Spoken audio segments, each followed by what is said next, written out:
Good afternoon, everybody. I have been wondering what I was going to say today for the last few days, which is kind of, I would say, ironic to an extent, because the number of scares that we've had for my dad in terms of death scares have just been so many, to the point that at some point I would have dreams of this moment, standing before people and talking at his funeral on a daily basis. Started in 2017 after the election period, 2022 during his sickness. So to actually be here, it's kind of it's I don't know if surreal is the right word, but it's just, I don't know, it's very weird. But what I want to say is I will not read what I have as a tribute, because like I say in my tribute, summary is not my strong suit. I did not write it from beginning to end. I don't know how my brothers were able to do that, and have themes. I've just been reading their tributes and they're pretty good. But mine, he was able to talk, which the doctors found remarkable. As always, he's an overachiever. So the 2-3 days, the first conversation I'm able to have with him now after surgery, and ask, how are you? How are you feeling?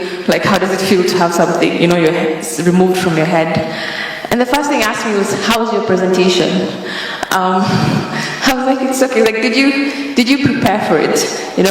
I was like, yeah. I was like, yeah. I hope you made the family proud. I was like, yeah, I did well. So my dad, he wanted us to proceed with our lives, to still continue doing better, being better.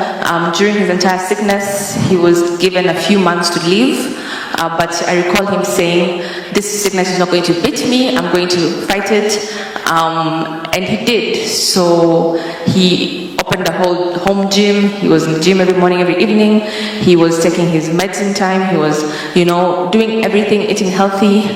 And then he beat it for a while until it recurred again in November of 2023. And the interesting thing is, by November, he had already planned all these international conferences he was supposed to go for. And then we asked him, so what do we do now that, are you still gonna go? He said, yeah, why not? He's still going to go. Because the doctor said it's recurred, but it's not big enough to be removed. So he decided to continue his life. And what we said as a family is somebody will accompany him for each of them. So I recall I accompanied him to Portugal, and that was one of the first ones he did after his brain surgery. And after he finished the presentation, which he did remarkably well, I just saw him very tired. And I think at that point, that's when I started to realize the chemotherapy is actually taking a toll on him, and I didn't realize it. But despite that, you couldn't tell. No one could tell, So he always kept pushing himself, and that's what he did. Pushed himself and lived for over 20 months, despite the doctors telling him he only have 4 to 6 months to live. So again, just kept pushing himself. And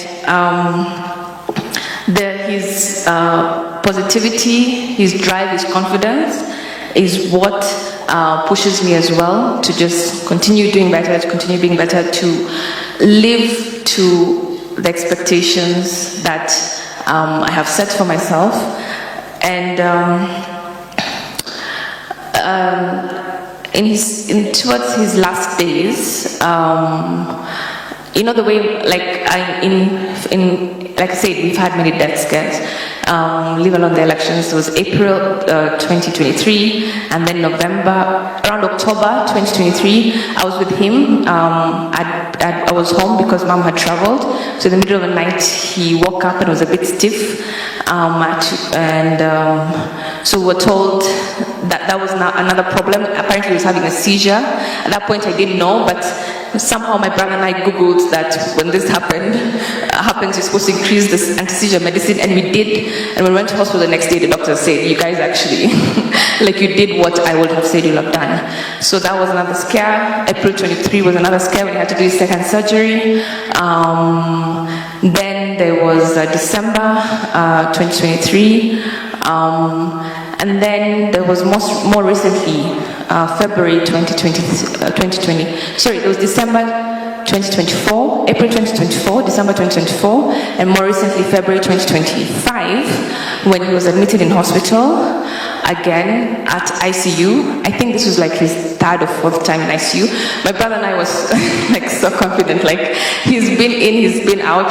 So I was actually selected, I was not in the country at the time. I'd gone for a fellowship, UN fellowship that I was selected for, and I was debating between myself, should I go, should I not go? And I asked my mom said, do what your heart feels. He was in ICU at the time. And then I asked my brother, what do you think? And he said, you know what, Daddy would have wanted you to go. And besides, the number of times he's been in and out of the ICU, I mean, he always scares us and then he comes back. So he's going to come back. So I left to Addis Ababa for a month, packed my stuff for 1 month, knowing that my dad would go into ICU, beat it, come back, and knowing that that's what he would have wanted me to do. And then one day after being there, I get the call from my mom in the evening. She didn't even need to say it. She just said, yeah, the hospital had called her, and they want her to come in, and they were not telling her what they want her to come in for until she pushed them, until they mentioned it.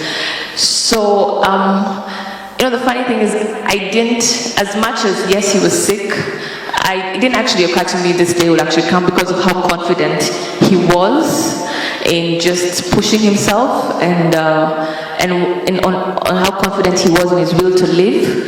The other day, my mom and I were having a discussion about maybe, I don't know, talk of universe or whatever, maybe I needed to leave the country for him to go. I don't know, because I don't know, it just, yeah, because it's not making sense to me how I left. But at that point, I just knew he was going to be okay, but then he wasn't. So yeah, but what I want you to take, I guess, away from this, and for me, I think to my dad, he was not just a father, he was literally the best father anybody could ever ask for, the best father any daughter could ever ask for. I'm so grateful for him. It's sad losing him at 63. Of course, you want him to be there for you in your future. You want him to be there to see your grandchildren. That's one thing my brothers and I guess, were not able to give him before he passed. But my future children, I know for sure, and my future nieces and nephews will know his name, they'll know his legacy, they'll know who he is. And I will, yeah. Sorry, I don't know how to conclude. I'll probably just keep going. So I'm just gonna say to Daddy, I think rest well. As much as you have been sick for some time, you'd expect it to be, okay, I don't think it can be easier, but it's still hard.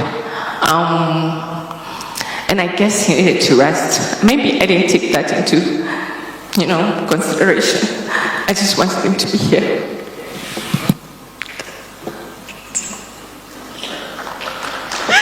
Thank you.